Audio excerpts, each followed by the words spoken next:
All right, guys. Excited to have you back this week. We just released that John O'Leary episode a few weeks back. And if you guys haven't listened to that one, check that one out. I can't wait to get that movie made. And with that, we're going to talk a lot about movies, a lot about being a dad, being a great husband. We might talk some Johnny Cash today. I can't wait to get this one going. But first, let's do the review of the week. So this one comes in from RJ Third. So RJ Third does a 5-star review on Apple Podcast, and he says, "Great podcast, great guest, great interview. Dan is such a great representative of this journey of Christian dads. Dan's interviews are so relaxed and just get to the real conversations. So thank you, RJ the third. Appreciate that review. And with that, like you said, we get to the real conversations. So let's get rolling. Let's get rolling. I'm excited this week. We've got Jeremy Carlson with us. So Jeremy and I met a while back at an event called the Fatherhood Commission. Thank you, Chick-fil-A, for taking care of us, and Mitch Temple and everybody that puts that together. It's fantastic. And Jeremy and I connected on movies. So he has worked on The Redemption of Johnny Cash, I Can Only Imagine, Jesus Revolution, War Room, and he's got a ministry that involves churches and how to use movies with ministry. And then he also is the host of the co-host of the Everyday Dad podcast. So awesome to have a guy that has a podcast here, and then love that you're connected to so many movies. So I used to be connected to the St. Louis Rams back when they won the Super Bowl and all that. And I knew a lot of the players and executives and stuff. Got to hear a lot of the behind the scenes stuff. So it'd be cool to talk movies, to talk fatherhood. And you've got 3 daughters. So like, I can't wait to get this rolling with you. Welcome to the Journey of a Christian Dad podcast. Everybody, we've got Jeremy Carlson here with us today. Good to be here, Dan. Thanks for having me. Yeah, absolutely, absolutely. What's something about your podcast that you just love? I don't get to ask this question very often. I love just meeting. Our podcast is about half and half people that we have existing relationship with or that we've known for years, and half people that we're just meeting for the first time. And our thing is we like hearing from everybody, every dad. If you're a dad, you have something that you can give, something that you have learned along the way that's going to help somebody else be a better dad. So I like listening to guys. We've had guys that have been a dad for 2 weeks, and we've had guys that are grandfathers to 25 kids, like grandkids. And so I just like learning from different dads and kind of help encouraging them along the way. That's awesome. I love that you led with that. So oftentimes, guys, we can have a feeling of inadequacy or low self-worth or don't feel that we're good enough and all those type things. And as Christians or baby Christians or whatever, we can have that feeling that God doesn't love us, we're not worthy of his love and all that stuff. But you just said every dad that you bring on and dads that you don't bring on, they have something that they can share. They have something they can share. A buddy of mine, he's been a kind of general contractor, carpenter, project manager for years, and he switched jobs and he took this role inside a healthcare organization, and they gave him a leadership role right off the bat. And he's like, "Oh, great job. Everything's perfect. And I'm a leader by title. And man, I'm going to get fired pretty quick from this because they're going to find me out. Like, I'm no good at this." And the guy that was his boss was like, "Dude, man, you're killing it, man. You're doing everything right. You got off to a great start. Like, man, you're a fantastic leader. You're even better than we thought when we gave you the job." So our perception and our negative self-talk isn't always the truth. Yeah, I know one thing that you hear a lot with women in particular is you have people that are trying to encourage women that they are enough, that who they are is enough for what the journey that they're on. And dads don't hear that a lot, but that's what dads, I think one thing that dads need to hear is that they can do what they are called to do as a dad. They can lead their family well. They can be respectful to their wife and kids. They can do everything that God has put in front of them, that they're equipped already. We're not perfect. We have a whole lot to learn. I love getting to talk to people and learning different things. One thing we used to talk about on the podcast was I used to ask every dad, tell me about a dad fail, like a moment that you failed and how you rebounded from that fail. because it takes them back to a moment where maybe they snapped at their kid when they shouldn't have. And it gives them the ability to own up to it, but then also, did they accept responsibility for it? Did they go back Yeah. to their child that's 7 years old and doesn't know any better, that dad just snapped at them and they don't know why? Did they go back to them and say they're sorry? Are we modeling that for our kids? Are we modeling the way we're treating our wife to our kids? I've got 3 daughters. And so I have a whole lot that I have to teach my girls about the way a man should treat them. And so it is this huge charge that I wake up every day, that I want to make sure that the way they see me treat their mom is the way they should be expected to be treated. 100%. So throw you on the spot here. You may have an answer for this one, or you may like, no, this is a new concept for me. I don't know. But I've got 2 daughters, same age range as yours. And years ago, somebody says, hey, what are you doing for your daughters for Valentine's Day? And I went, Yeah. oh. Yeah, it's interesting. So I have a wife that I've been married for 14 years. She's not a fan of Valentine's Day. Okay. And when we started dating like a month before Valentine's Day, and she let me know very quickly that, hey, Valentine's Day is not my thing. And so I'd rather not have you spend tons of money to celebrate a specific day. She'd rather me find ways to celebrate her throughout the year. Yeah. It is a rare occurrence in my house to not have fresh flowers on the table. Right. My kids, if we go to the grocery store, if they're with me or something, they're like, are we getting flowers from mom today?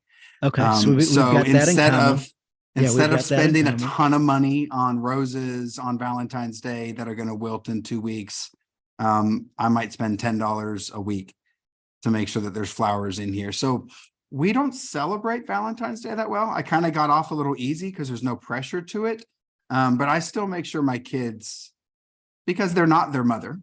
So Right. yes, it wasn't important for their mother, and it never was for her, but it could be important for them. So I still get them a flower on Valentine's Day, just one single flower, make sure that they understand, hey, that this is just a day that people choose to celebrate love. And other people, like our family, we choose to celebrate it throughout the year.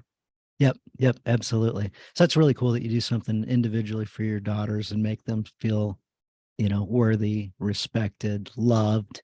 And it's a real expression that you thought of them, as opposed to blowing right past the holiday and not really acknowledging it for them. And Yeah.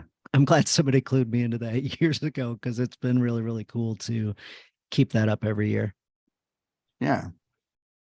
Yeah, last year they're like, Dad, take us to Outback for Valentine's Day. I'm like, kids, you don't understand.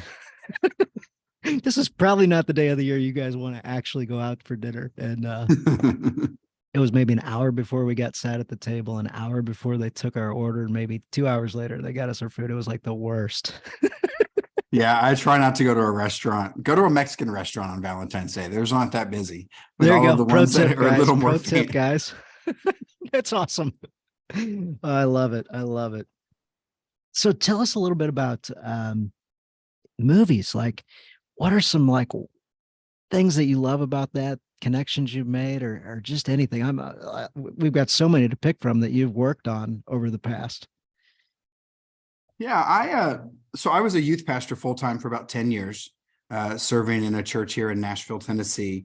And so I had 120 kids, students from 7th to 12th grades that I used to pour into every single week. And then I felt that was kind of shifting, and God was calling me to something different. And I had a friend approach me that worked in faith-based films. And he said, hey, we're looking for someone that has a marketing background, but also has experience being on church staff at a large church. And what would you think about it? And so for me, it was just the next stage of ministry for me. Because instead of pouring into the 120 I would see every single week, it allows me to expand that reach. And so I have been blessed to work on a little over 30 movies the past 10 years, from God's Not Dead to War Room, and like you just said, The Redemption of Johnny Cash. You talked about from St. Louis. I worked on American Underdog, which was the Kurt Warner movie that came out 2 Christmases nice. ago. No way. Yeah. And so I have been blessed to be able to, like a movie like I Can Only Imagine. that movie came out, and at the end of that movie, I remember I did one of the first screenings we did publicly of that. And that movie dealt with the father wound so well. And so I did a screening for about 600 people at a denominational meeting. And it was a late night screening. So the movie didn't start till like 9:30 and it ends at 11:30. And I was there for an hour and a half after because people wanted to talk about their dad and they wanted to talk about their relationship with their father. They wanted to cry to me about how the movie touched them so well. And I remember going back to my hotel room at 2 a.m. and sending an email to the rest of the team and saying, we have to be ready to respond to the people that are going to need a conversation after this movie. Dude. And so we added into the credits of that movie that if you want to talk about faith, visit this website. If you need counseling and you need to talk to someone about what you've just experienced, here's a phone number that you can call. We partnered with a ministry. And as of last I heard, that movie came out a long time ago at this point. Last I heard, there'd been over 500,000 people that had reached out and responded to what that movie said. So for me, it was like the culmination of this is what God wanted me to do. Like I went from pouring into the 100 to having worked on a movie. I worked on that movie for 13 months. I traveled a ton. I screened it 35 times for people around the country, and it has reached millions and millions of people around the world. That's so crazy. So let's break down the math here just real quick. The Kendrick brothers talked about this at the Fatherhood Commission when we got to hang out with them and hear their story. And they were both pastors. And they said, you know, in your case, 100, 120 a week, 5,000 people a year, 6,000 people a year inside of a church. So if you're rocking it, you're able to affect 6,000. Maybe it's the same 120, 200, whatever the number is, but that's where your reach is. And the Kendrick brothers were saying, if we could go around preaching all around town and 500 people a week and 50 weeks and 25,000 or whatever the number is. And they're like, and then we started making movies and thought, we can reach millions with each movie, tens of millions in some cases. I'm like, holy cow. So it's awesome to make great movies and to be involved with great movies. And then you tie it all in with bringing the movie to churches and how to help churches use that in ministry. Yeah, it's like the Kendrick brothers are good friends of mine. I've had the pleasure to work on a bunch of their films. And the amazing thing about them is before they start making a movie, they don't just come up with an idea. They truly seek what direction God would have them to go. And so what they usually do is they feel like they have been received from God a biblical topic, something that they need to tackle. So with Courageous, it was fatherhood. With War Room, it's prayer. With Overcomer, it's overcoming adversity and so on. And what they do is then they make a movie that tells that story and that helps drive home that biblical truth. And it encourages the church on how they can do it. So a pastor can get up there and talk about prayer and how important it is. But when you see Miss Clara in War Room turning her closet into her prayer closet in her war room, and that's where she fights her battles, it has the power to truly transform people. So thankfully, most of the movies I work on have the ability that churches can then take those truths and use them for their ministry. I say all the time when I host a screening, every single time I host a screening, and I have hosted thousands of screenings, is I stand up there at the end and I make sure that the pastors and leaders in the room understand that, yes, the movie was made for you to be entertained. But at the end of the day, we hope that a conversation can start in a movie theater with something they experience and then can be followed up with in the church on a Sunday or a Wednesday or across the dinner table from someone that needs encouragement. That life transformation can happen, that the spark of that can happen because of something they experience in a movie theater. Absolutely. So I knew we were obviously getting together today since we had this on the schedule. And you mentioned I Can Only Imagine. I'm like, that movie's been on my list for a long time and I've just never got it on the family TV. You've got the little girls that say, Dad, I want to watch this. Dad, I want to watch this. Yeah. And your wife, gets a vote too and all that. And maybe you're outvoted. So I was outvoted a number of different times and never got to see that movie. And I thought, oh my gosh, I haven't seen it. Like, I'm making this happen tonight. So I watched it last night. And you're talking about getting emotional and getting deep with a movie. And I finished watching the movie in bed on my phone, and my wife looks over. She goes, "Are you crying?" I go, "Yeah." And I couldn't hardly get "yeah" out of my mouth because it was quivering. I'm like, that movie was like joyous, and I just loved loved the movie. It took a little bit at the very, very beginning to get into the different characters and what was about to happen. And I totally expected the dad to like immediately beat the tar out of the kid or something, but that didn't happen. Like it took a little while to progress through that part. And then, you know, the kid rebelling and, you know, I'm like, anyway. But man, I was absolutely in tears last night. And then this morning, I go and run a couple miles with the group that I run with, and like, anybody got anything you want to share? I'm like, dude, I don't know if you guys have seen. I can only imagine, but man, do yourself a favor, watch that movie, and if you can, bring your wife in and your kids in and watch this thing. It's so good. So you mentioned that at the end having the two different resources for people to call.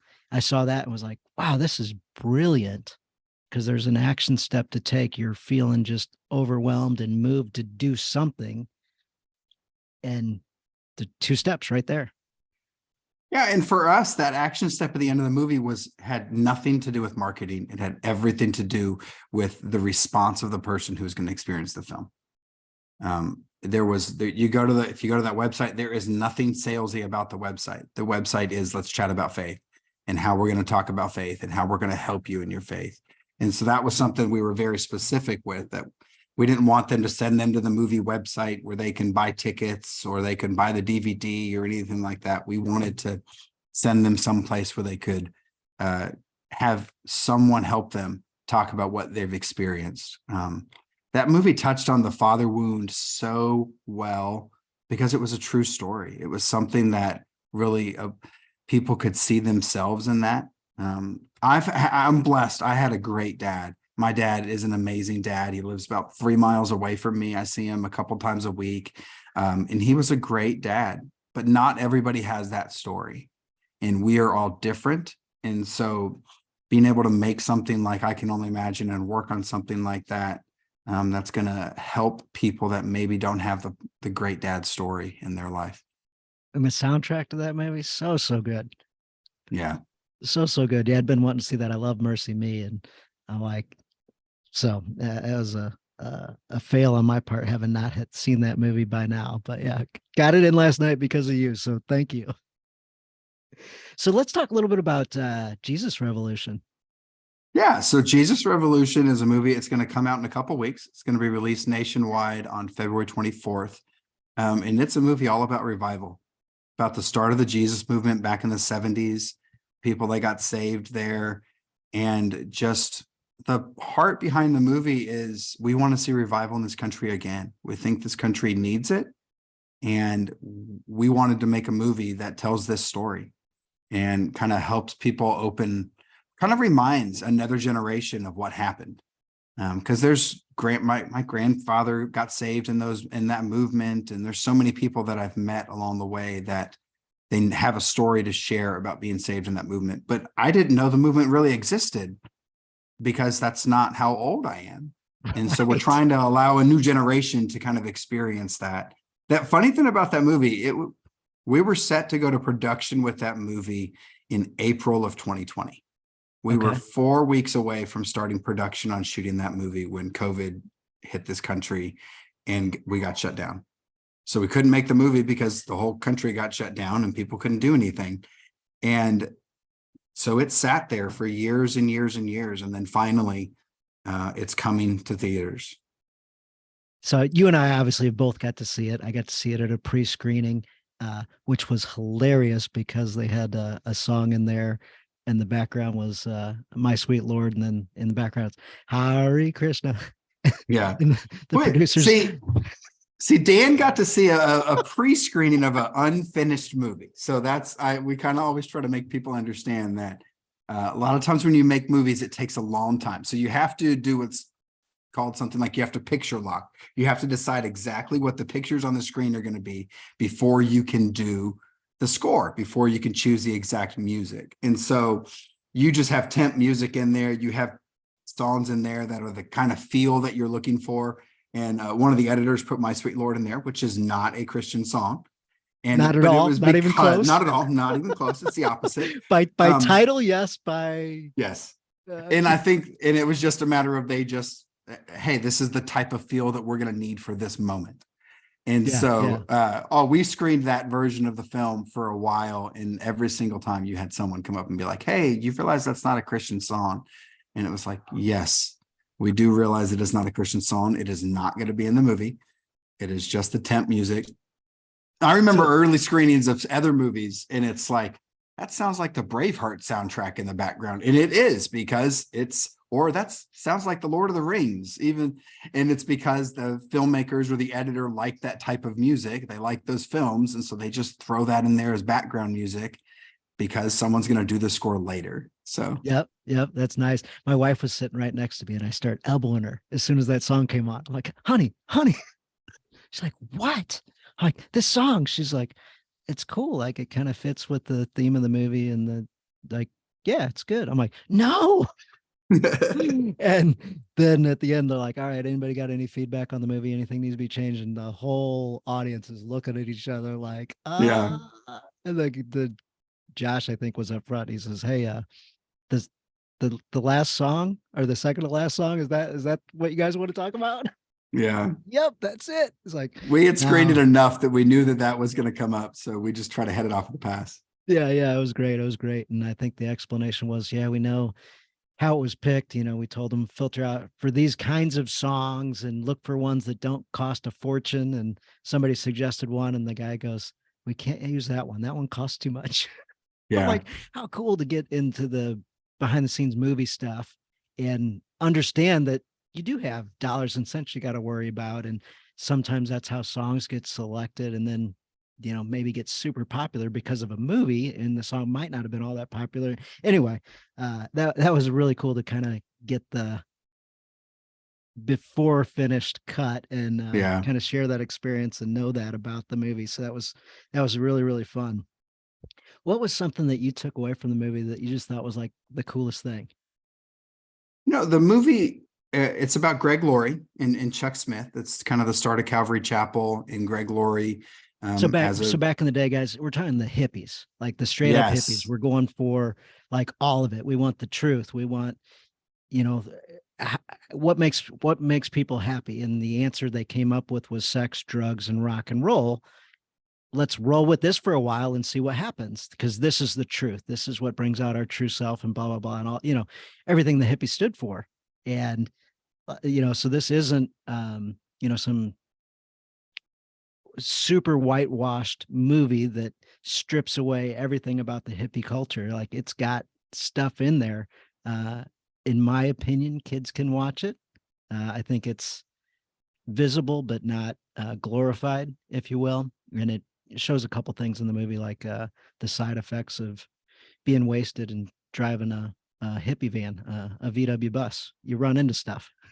Yeah, it's for us, like, it's a true story. Like I said, it's Greg Laurie's story of him kind of seeking to find truth and what that looked like for him, and looking in the wrong places, and then finding God along the way, and what that truly transformed his life, and go from there. And so it does definitely shows some things that lead to a downfall, and it shows it's rated PG-13. My kids are going to watch it when it comes to theaters, because yes, it does show that type of stuff, but it's not glorified in any way. It is just shown in a way that is was true to the story. When you tell true stories, you can't really just whitewash everything out of it, because there's a real person. Like, especially this movie is a person, Greg Laurie, who stands up in front of thousands of people at his church every single weekend and preaches a sermon. So people are aware of his story. It highlights that we're flawed people. We are all flawed people, but God can use each of us, and that God has a plan for us. I like that there's a very clear representation of the gospel in the film. You see people's lives getting transformed. You see one of the guys that plays in the movie is Jonathan Rumi, which most people will know as Jesus from The Chosen. And he plays this hippie pastor guy named Lonnie Frisbee, and Jonathan does such an amazing job of just kind of sharing what that hippie mindset was and how Jesus is the way, that is the truth. I saw him come on screen and I thought there is no way this guy is going to be able to pull off a character that fits. And sure enough, he was amazing. Yeah, he does such a good job in the movie. You got Kelsey Grammer, he plays Chuck Smith. So it's like those of us that remember Frasier, you're like, oh, that's Frasier on the screen. Same And thing. There is he's a man no of faith. way. There's no way he's going to pull off being a church pastor. Yeah, and he's a man of faith. And we have some resources out there and some videos. There's one that it has Kelsey Grammer and Jonathan Rumi, and they go back and forth, kind of talk about the characters they play in their own faith. And it's just amazing. It's like I said, I've worked on about that. Yeah, I've worked on over 30 different movies, and there's probably a handful that I can look back and say, hey, that's one of my favorite movies I've worked on. Or it has the power to really encourage and transform people. And this is one of them. I've worked on God's Not Dead, War Room. Like, I can only imagine. This is another one that is up there at the top that I feel like God is up to something with this story. Yes. Yeah. 100%. And so you move past the sex, drugs, and rock and roll, and then they go, oh, cool. It is Jesus, the way, the truth, and the life.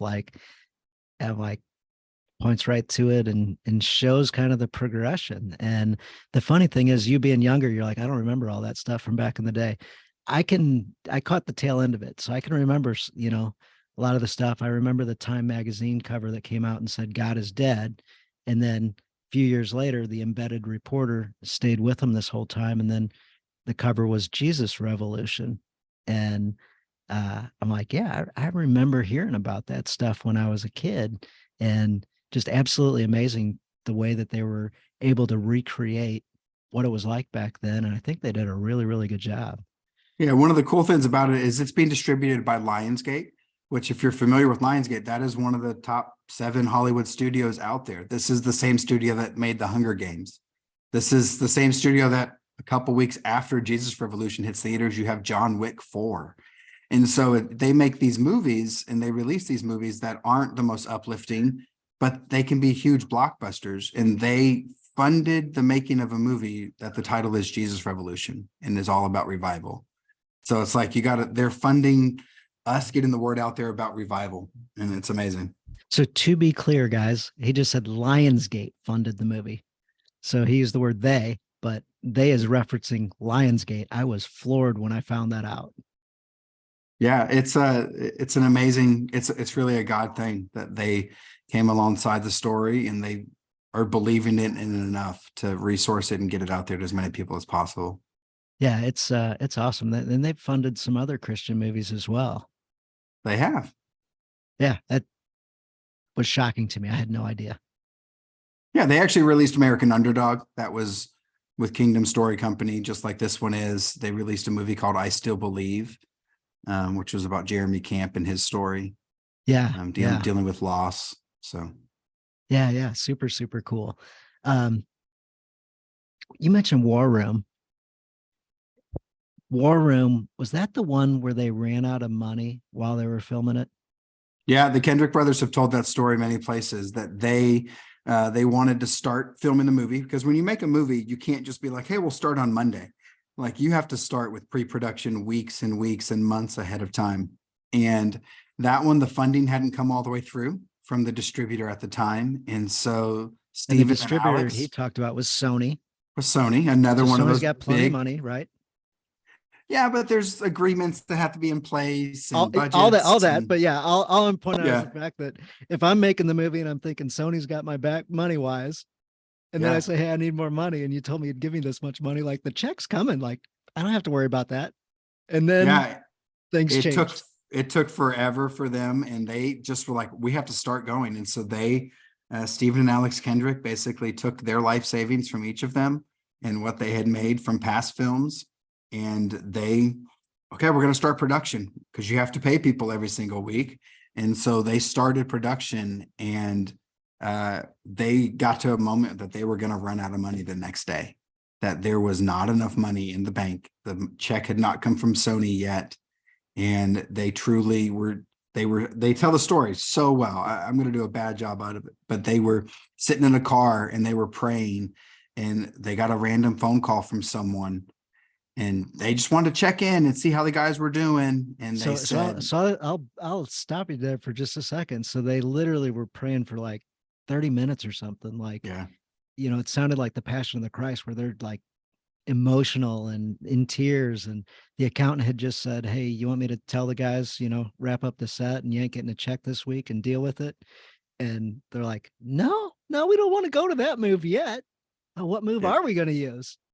I don't have that one yet. Let me go figure it out." And go figure it out was like go to an intense prayer session. And immediately after they stopped praying, the phone rings. So take it from there. yeah. The phone rings, and it was a friend of theirs. And the guy said, "Hey, I feel like I was supposed to call you guys today and check on you. Is there anything you need?" And they said, "Well, actually, we need money," because they told the story of where they were at. And the guy said, "Okay, I'll send you." And I think it was $500,000. And the guy sent them $500,000. And he's like, "This is not a loan. This is not an investment in the movie. This is something that God told me to give you." And Yeah. so they were able to keep going. And a week later, Sony's money came in and the movie came out. I think the way Alex says it, he's like, "How's the movie going?" He's like, "Well, it's going all right." And the guy says, "You need any money?" And he goes, "As a matter of fact, I do." And he's thinking to himself, "Well, I need 500 grand." He goes, "And that's what escaped my mouth. And as soon as it got out of my mouth, I thought, why didn't I say 10 grand? Like, that was stupid." It's an amazing story to me of when you feel like God has told you to do something, you need to just do it. You have to find a way. It is a huge testing of faith. But when they truly felt that God said that I'm going to provide for this because this is a vision and this is a mission I've given you, that you're going to have the faith and trust that God's going to provide for it. And Stephen and Alex and Shannon Kendrick, they walk so well in that, knowing that they're not making a movie just for someone to be entertained. They're making something that can truly transform someone's life. That movie, War Room, just the encouragement of what it can do to people's prayer lives. I hear all the time, still to this day, people talk about, I'll see someone post on Instagram or anything like that, that this is my war room. This is where I go to pray. And it looks very similar to Post-it notes on the wall of prayer requests, and similar to what Miss Clara was doing in that movie. But yeah, such an encouragement. Do you remember how he pitched it to Sony? I don't remember that story. So he, um, series of movies, very successful. Sony's very happy with them. Like, you keep making movies that keep killing it, and you've knocked them all out of the park. There hasn't been one that there was a swing and a miss on. And so he says, "All right, guys, I got the next movie. It's about this lady. She goes into a closet and she prays." And he's like, "Give me the money." He's like, "Yeah, that sounds so exciting. Like, here, movie theater place, just take my money for a lady on her knees praying in a closet. Like, sign me up. I want to buy the whole movie theater out," kind of thing. And he's like, the guy looks at him and goes, "Everybody deserves to have a flop underneath their belt. So we'll fund it." Yeah. And magically you look at it and you're like, what did God choose to do Yeah. with that? Miss Clara. And the funny thing about Miss Clara, like she's this old African-American grandmother that goes in the closet, and they made her look 30 years older than she actually is. Like, she's not an old person at all. And she's just one of those most endearing characters in any movie I've ever worked on, is people just like, they see that grandmother in Miss Clara and how Miss Clara can just help people and encourage you. There's used to be a football player in St. Louis. He just got hired on to be a coach at Detroit Lions. And Miss Clara reminds me of his mom. Like, just God-fearing, woman of faith, super strong. Anybody around her that's close in her circle, she just correct them quick as anything. And nobody wants to get on the wrong side of this particular lady. So I'm watching that movie and just dying to myself laughing, thinking of his mom and seeing that film was amazing. I loved it. What about Johnny Cash? We haven't talked about Johnny Cash yet. Yeah, so I was involved, came out last December. It's called The Redemption of Johnny Cash. It was a Fathom event, which meant it was in theaters for a couple days. And it's going to be out on a streaming platform soon, but it just really highlighted his faith. A lot of people, he was a very popular person. Everybody knows Johnny Cash. Everybody knows some of his songs. And faith was always something that was in the back of his mind, and something that even when he would go through seasons where he was not walking the way he should walk, his faith was something that he always was able to come back to. And so we kind of took a look at his faith over the years and kind of the redemption story and how God still used him. We talked about his relationship with Billy Graham. A lot of people didn't know that Johnny Cash used to play at Billy Graham crusades. So he'd be playing secular sold out shows one day, and then 2 days later he'd be at a Billy Graham crusade playing right before Billy Graham would get up there and share the gospel.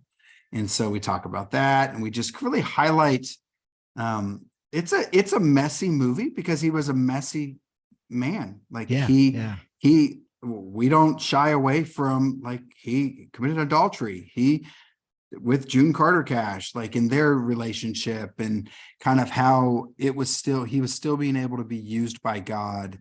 And then even later in his life, like releasing a song like Hurt, that is still to this day one of the most popular songs of all time. And it's not a religious song at all, but people that have faith seem to gravitate towards that because they see so much in that story and how much hurt. And yeah, it's an amazing story. Yeah, I remember when that one came out, and people around were like, I didn't know Johnny Cash was religious. And like, well, look him up. Like, there's actually quite a bit about his faith out there in the media. Elvis too. Yeah.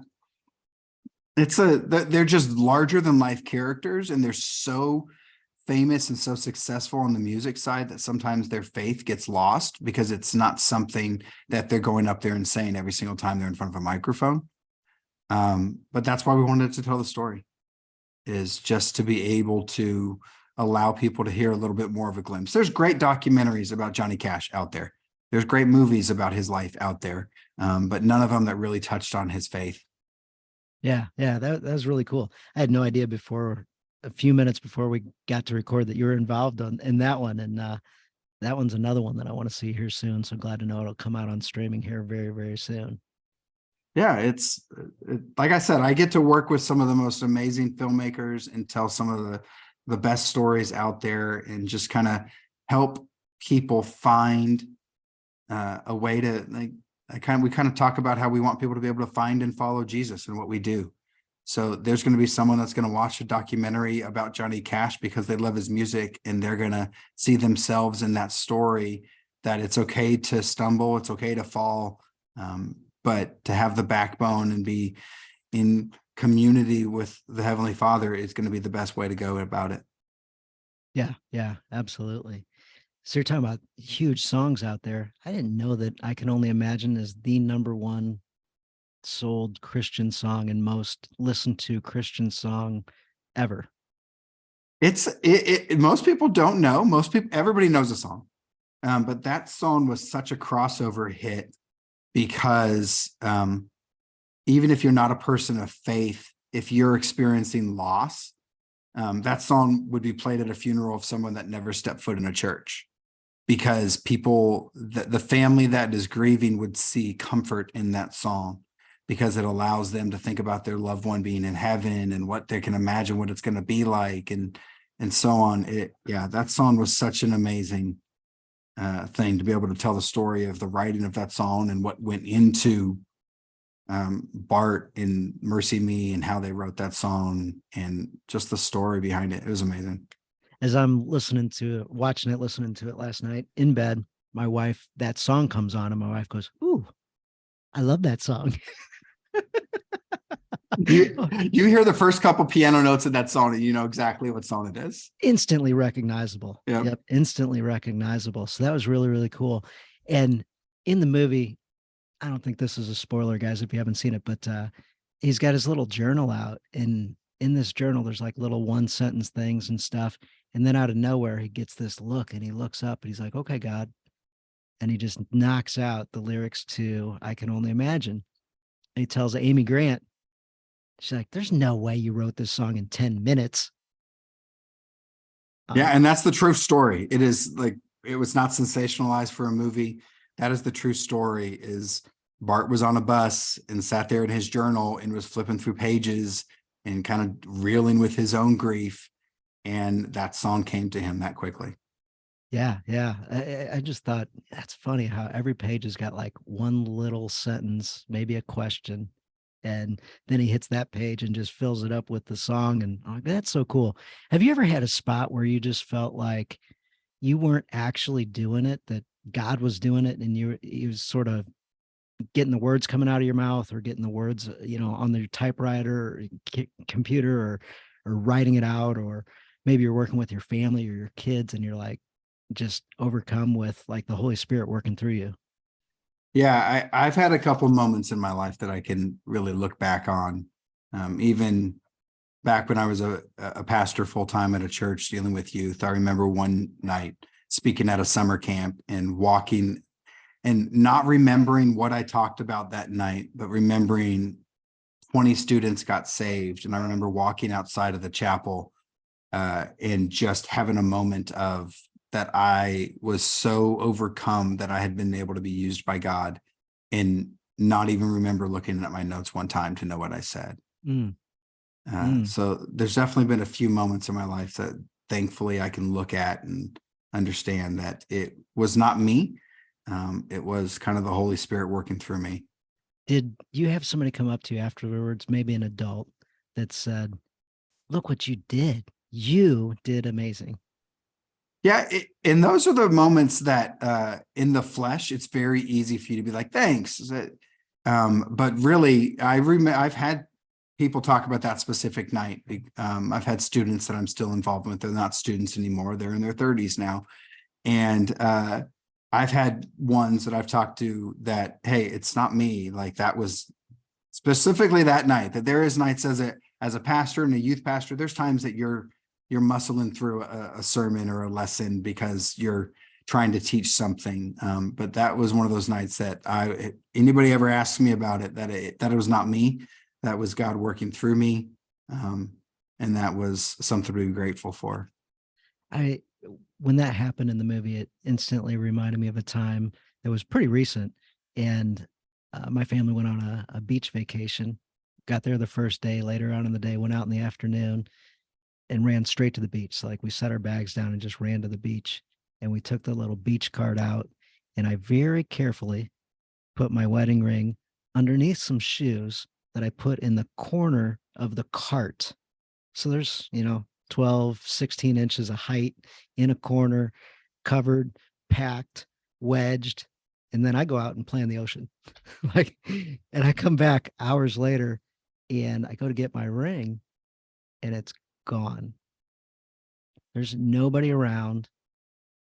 There hadn't been anybody really around. It was just me, my kids, and my wife. Nobody else was at the cart that I saw, but it was gone, absolutely gone. And so I type up the next morning, I type up the story about it, and it got, I don't know how many, hundreds and hundreds and hundreds of comments, maybe hundreds of shares where people saw it, thought it was a great story and shared it. And my wife goes, like, she wakes up and she says, hey, I just checked Facebook. Did you write this?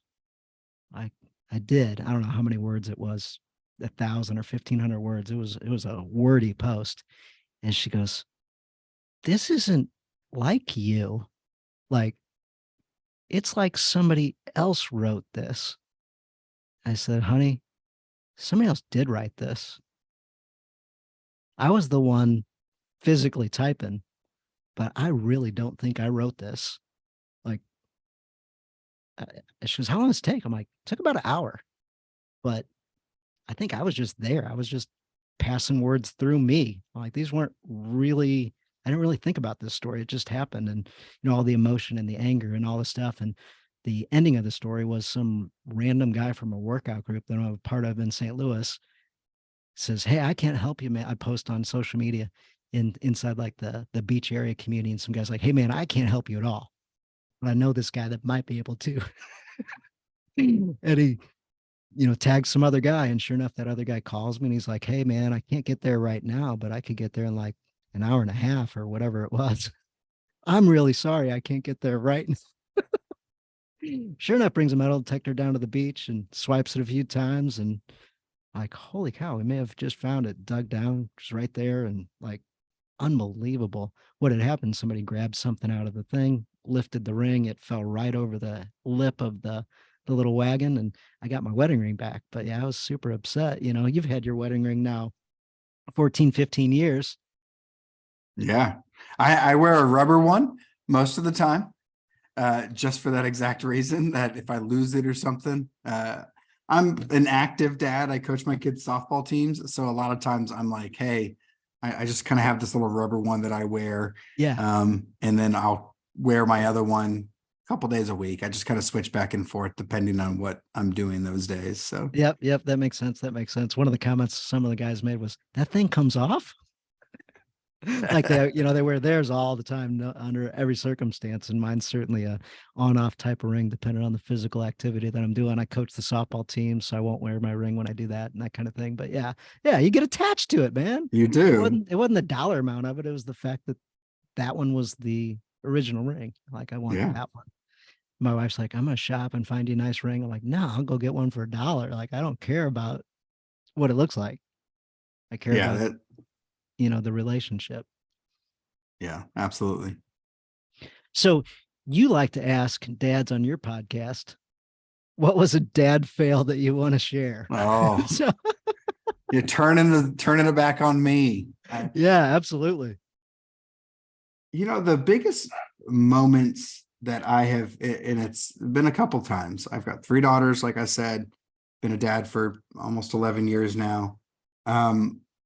For me, the moments that I feel the most are when I am not fully present. And what I mean by that is when I'm not fully present, I'm not focusing on what my daughter is asking or saying or needing. And so my response is one that is short. That is my Achilles heel as a dad, is that there is times that if I'm not focusing correctly, I'm going to be short with my daughter. And that is not what she is asking. And it could be completely legitimate that dad is busy, dad is in the middle of doing something. But that they're looking at me and asking for my attention. And a lot of times when our kids are asking something from us, it is not about the specific thing they're asking for us, as it is that they want that connection at that moment. So my biggest fails have always been when I am too short with them or I snap at them. And I have, over the years, I have made sure that I try to go back to them and be like, hey, I'm sorry. Like, I'm sorry that didn't happen. Like my kids, it's random. Like my daughters will like, hey, when you wake us up in the morning, play this worship song we have like Alexas all around the house kind of thing. Play this song. And even this week, it was one of those moments where my daughter had asked me what song to play. And that's not what I had chose to play the next morning, because I forgot that she had asked me to play that, because I was focusing on trying to get 3 kids in bed at 8:30 at night on a Monday night. I wasn't focusing on when she said, hey, Dad, I want you to play this specific worship song in the morning. And so I got to, and she was like, Dad, you were supposed to play that. And I was like rushed. I'm like, I'm getting 3 kids ready for school out the door so I can get in the office for work. And I think that day I was getting on an airplane. I was flying out of town. So I was like, I got to get you guys to school. I got to get to the airplane to go out of town. And when I got to the airport, it was like one of those bigger moments for her that, hey, I had asked you specifically when you were praying with me and kissing me goodnight the night before to play this song. It wasn't important enough for me to remember the next morning, because there were so many other things going on in my mind. Right. Yeah. And I messed up there. And so in that moment, it was Monday of this week. I was getting on an airplane. I was going to be back on Tuesday. I get to the airport and I sent my daughter an email at school. My kids Oh, don't have cell nice. phones or any of that kind of Yeah, stuff, yeah. but they're on their But they little got school email these Chromebooks. days. They Yeah. do. And so I sent her an email and I said, I'm sorry. Like, you had asked me to do that. I'm sorry I didn't focus on doing that. We're going to do it another day this week. And I got a response back that just made my week as a dad, because it was just one of those things of, hey, like, it's okay. Like, we know that it's okay. We know that it's going to be totally fine. The actual response, because I ended it with love you. She said, love you too. The way that you build our family up makes me smile. And it was like, I'm done. Like, there's nothing. I took a screenshot of the email because I'm like, I want to remember that moment, that what it takes to apologize for something I did wrong or was perceived as doing wrong. She received and understood that, hey, yeah, I love you. It's all forgiven. And just that extra line of what you do to build our family up makes me smile. I'm like, doing something okay as a dad. And this was the response from your daughter? That was the response from my 10-year-old. Yeah. It sounds like something that come from your wife. Yeah. That was from my daughter. 10 years old. Wow. That is awesome. Yeah. So boy dads, sorry. A lot of times they don't quite have the language yet, but girl dads, at least my Oh, daughters. yeah, for sure. Yeah, my daughters, they can talk like that too. And it blows me away when I get some response like that. Like, that is super, super awesome. So you know how I avoid getting set up for failure like that? How do you do it? So, Daddy, will you do this in the morning? Absolutely, I will. 100%. Can you do something for me though? Can you Is what, remind Daddy? me? Yes. Yes. Hey, about, what we're going to do this at like 7:10. Yeah. Okay. About 7:05 or 7:07. Can you remind me? Yeah, Dad, I can do that. Okay, great. That's a tool that I'm using as well. Like, I'll let them choose songs on the way to school, like which song that they want me to play on my phone. And so yesterday on the way to school, we only got through 2 of the 3 songs that they wanted. And so this morning on the way to school, they were like, hey, you didn't get to her song yesterday. What are you going to do? And I'm like, hey, don't worry. Like, we're going to make sure we get to her song. And not 5 minutes later, it came playing on the radio. Nice. And it was like, hey, this is perfect. I know it's going to happen. It's going to be great. That is awesome. That is awesome. Have you got anything you want to share with the guys? You run a podcast as well. Any advice, tip, or funny story that's happened over the years that you want to share with the guys? My biggest tip as a dad is, and the topic that I love the most when I see it modeled in dads, is intentionality. If you can be intentional as a dad and find moments to model that to your kids, like you said, being intentional with, hey, will you remind me to do that? Kids magically they're going to remind you to do that, because that's the way they're wired, and they're not thinking about the million things that we are. So as for me, when I kind of made a shift as a dad, it was when I became more intentional. Intentional with my time. I want my kids to see my face more than they see the back of my phone. And so that's not saying, as adults, I get it. We all use our phones as a way to escape from everything that's going on in life and busyness. And there's times you just need to be able to scroll to kind of relax and decompress from the day. But my kids are going to know what color my eyes are more than they're going to know what color my phone is. And that's something I had to be intentional about, because I was not just wired that I wanted to do it that way. I found myself when they were younger, that I would just be easily having a phone in my hand instead of, it's one of those things that when you think about it, would you rather take a picture of a moment or actually experience the moment without the phone in front of you? And Dude, I have that is so tough. It's I like, kind of shifted this week. Here's a funny thing about that. This week, I'm a basketball fan. I'm a Lakers fan. I grew up in California. So you had LeBron James. He breaks the record for the most points ever scored in NBA history. And there's this picture that's kind of gone a little viral around it, is in the background of the shot.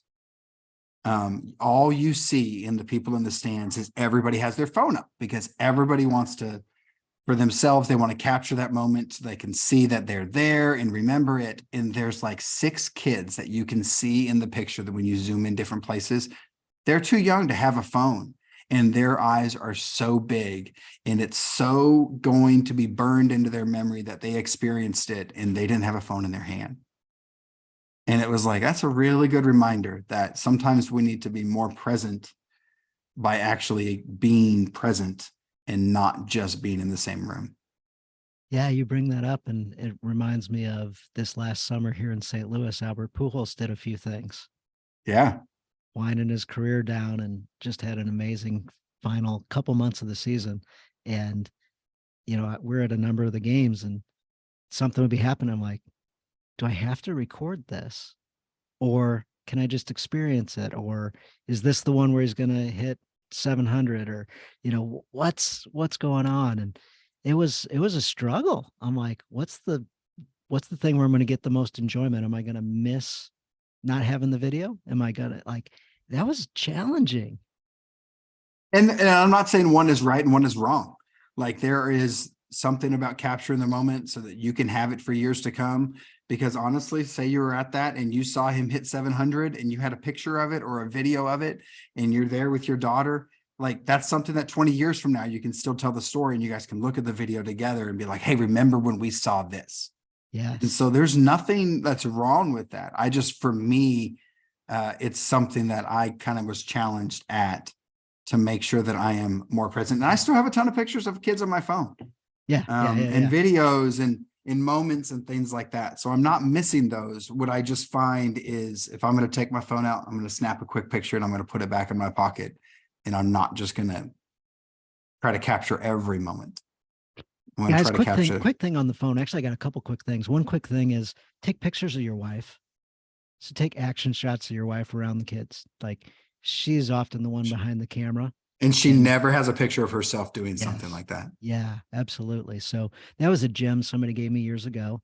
Another one that seems like a simple one and seems like you'll have millions of pictures of you and your wife together. Go back and look through and see how many pictures you have you and your wife together. Wedding day, you got a lot. After that, what do you got? Who's taking those pictures? It might not be you, and it might not be your wife.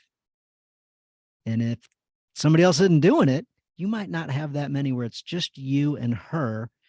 You might have a whole lot of pictures of you, her, and the kids, but you might not have a whole lot of just you and her. So when you have those moments, stop for just a second and snap a quick picture and put a great smile on and show your love for your wife so that she's got that picture later on that goes, oh yeah, we did have a great night that night. Or you go to put a Valentine's card together or a anniversary card or something. There's some resources for you. You're going to have some pictures if you take them. Yeah, I'm always real intentional on the picture side of things, that especially now because there's so many people, everybody knows someone that takes pictures, or there's people in your area that they do something else as their full-time job and they're an aspiring photographer on the side. And so I always find anytime I find a photographer that's doing like, hey, for $75, we'll do 30 minutes of pictures for your family. And that's a photographer that's like booking up their Saturday with 10 families doing that same thing.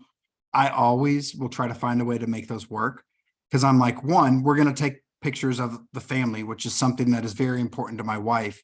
And every time we're in one of those settings, I always ask the photographer, hey, can you snap a couple of me and my wife?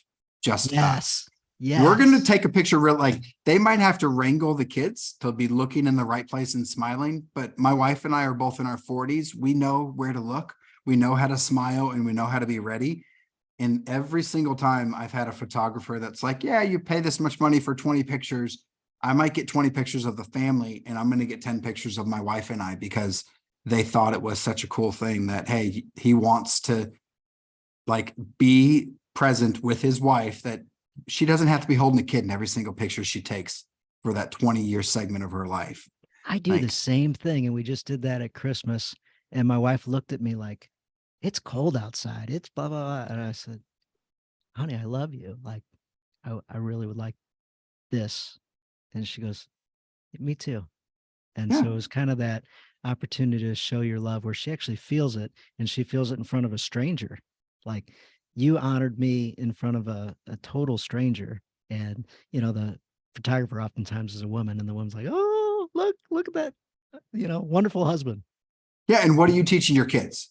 Because you're modeling it open in the public in front of somebody else. You're teaching your kids that yes, we can be spiritual. Your relationship with God is one, but your relationship with your wife is two. And while the kids are great, they're not two, and they shouldn't be two.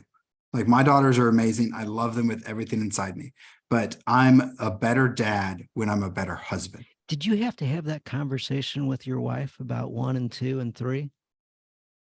For my wife, it came natural. Okay. And my wife, she picked up on it by the way, because we had years of marriage before we had kids. Okay. And so there was just us. And so our faith was something that was important to us, and our relationship was something else. But we make sure that she saw very quickly that I'm there to serve her, especially as she's a mother. I had a dad growing up that made most of our family dinners.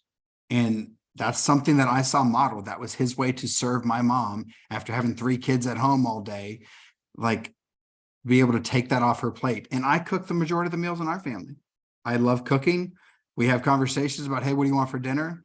And we do that kind of stuff. But my kids see me do that because it's one of those things of we're kind of breaking down the gender barriers that everybody says the wife is the person that's supposed to do that. Like even today, I am working from home because I have a daughter that is sick.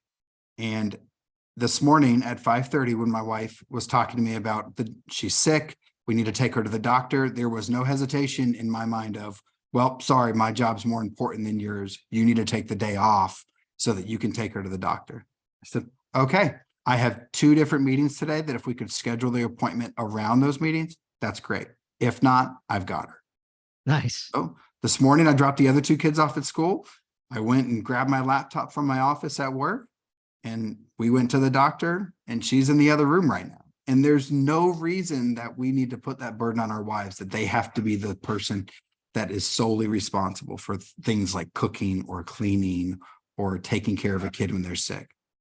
That's awesome. Love that we're able to incorporate these last few minutes with just some really, really great things. So I think a lot of the guys needed to hear some of these, and probably a lot of the guys have some extras they'd like to chip in and help us out with. So For if you got sure. any of those, shoot those to us, whether it's Facebook or shoot us an email at the Christian Dad Podcast at gmail.com. Love to hear about that. So we always close the show out with a challenge for the guys. So something that might be hard, might be simple, but something that they can do week to week. And I always let the guest pick what the challenge is. Ooh. So something that guys can do between this week and next week's episode that comes out that'll help them become a better dad, better husband.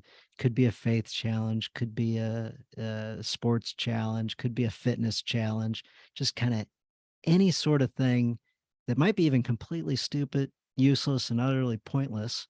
However, if it's something that'll cause them to be uncomfortable or push the limits or think a little differently or think about something throughout the week, whatever that might be, maybe I've stalled long enough for you to come up with a challenge. I don't know. I got a challenge for everybody. My challenge would be to find a way to celebrate your wife in front of your kids that is outside the norm of what it looks like for you. Find a way to appreciate her for doing just the everyday things that she does.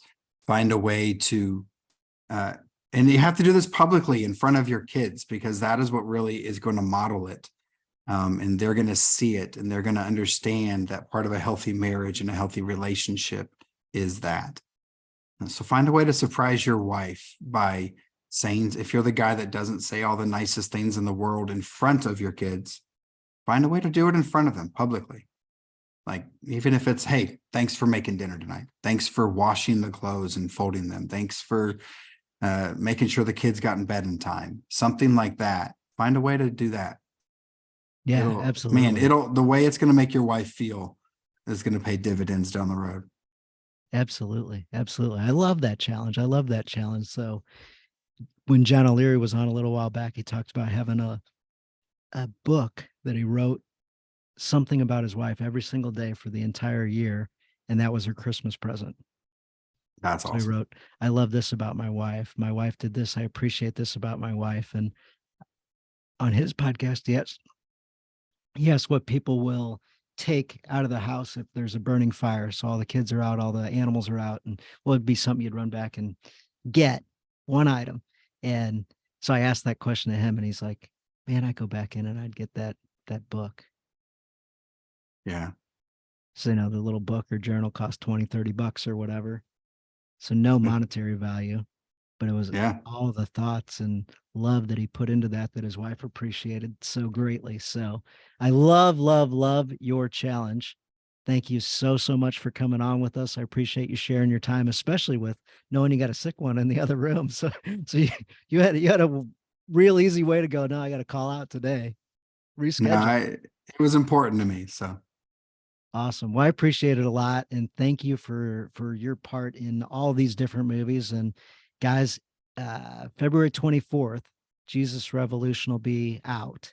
So go get tickets, go watch that movie, tell everybody about it, share some pics on social media. You can grab some screenshots of some pictures that are out there promoting the movie.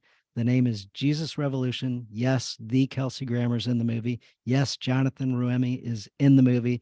And yes, somehow they figure out a way to take away the Frasier and the Jesus characters that you know him for so well, and actually portray these characters that are in the movie. They do an amazing, amazing job, and it's so cool to be able to see that movie before it was released at the theaters, and now I can't wait to see the theater version here yeah, in a couple that's weeks. awesome. Yeah. Thanks for having me, Dan.